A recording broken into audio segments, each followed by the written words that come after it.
Hello again, folks. It's Barry with Barry's 8-Track and Classic Car Radio Repair.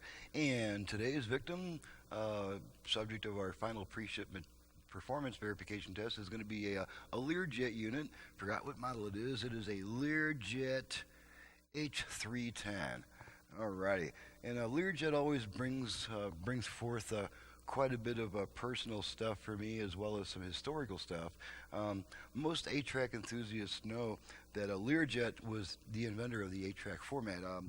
Inventor, I'm not so sure I would say inventor, I would say pioneer of the 8-track format, because the 8-track format simply built on top of the 4-track format, which had been around already for a while, and the continuous loop tape system, which had been around for years. So we'll say that Learjet was the chief pioneer in the promotion of the 8-track format, and that's who you had to buy a license from if you wanted to manufacture 8-track players. So anyway, it's probably pretty well known by now, especially on my website, that my previous job was an avionics technician at the top level. And so just for fun here, I thought I'd share a few pieces of paperwork. This is one of the work orders, and this might also explain why I'm so meticulous and complete about my own work orders that I ask customers to fill out.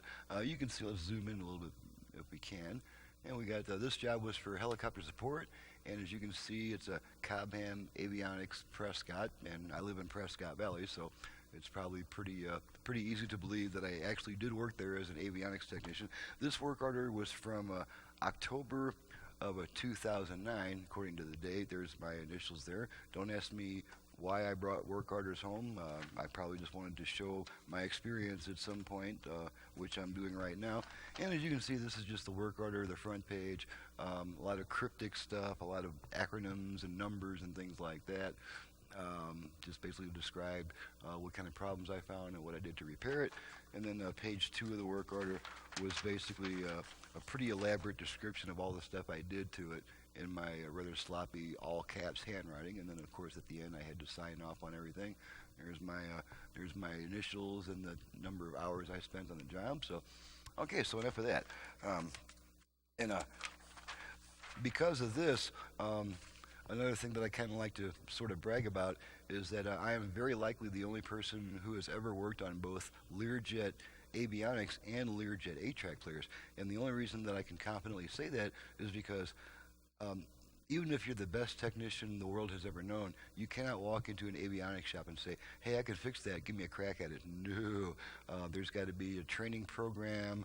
Everything has to be under strict FAA jurisdiction. The paperwork is filled out to the T and to the minute, and it's a matter of time before you're certified to be a technician and authorized to work on stuff in the avionics trade that is in the United States.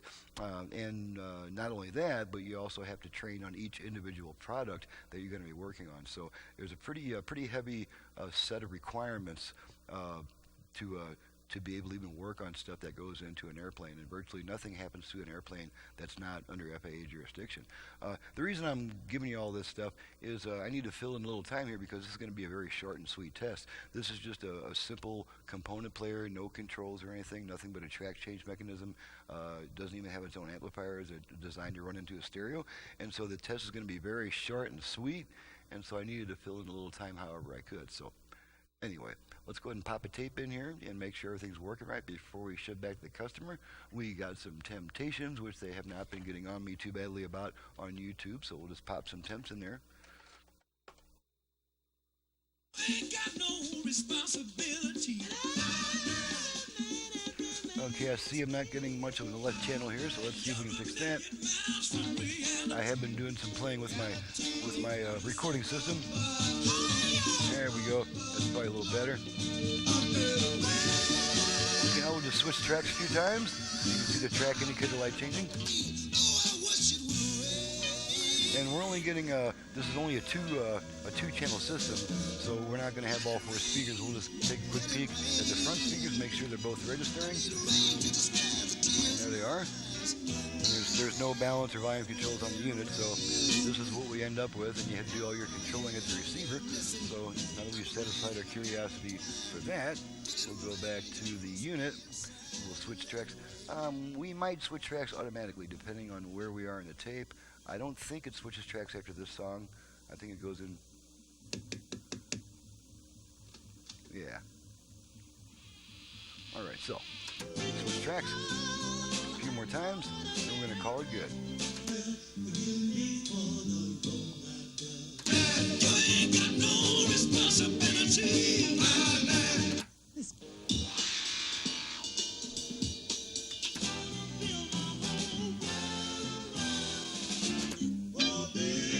Okay, and we'll try another tape. Hopefully, I don't get too much static for using copyrighted material. A little Partridge Family. Land each night. But it gets really lonely when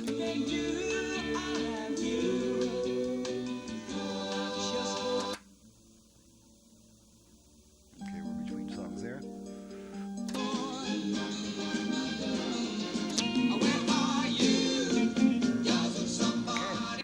Good enough for me. That's pretty much it, folks. Sorry to be such a short show this time, but it is a nice little practice session for the next one I'm about to do, which is a much more elaborate radio that I did a conversion on. So this is Barry with Barry's 8-track and classic car radio repair. If you have an 8-track unit in need of service, either for home or for car use, you can reach me directly at 928-533-9666. I also perform FM conversions on classic car AM radios and even classic car AM FM radios, for which the owner is seeking more output power and features like Bluetooth, USB, and line inputs to be added and stuff like that. You can reach me for those reasons also. My website is in the description below. Thank you very much for watching and listening, and we'll see you next time.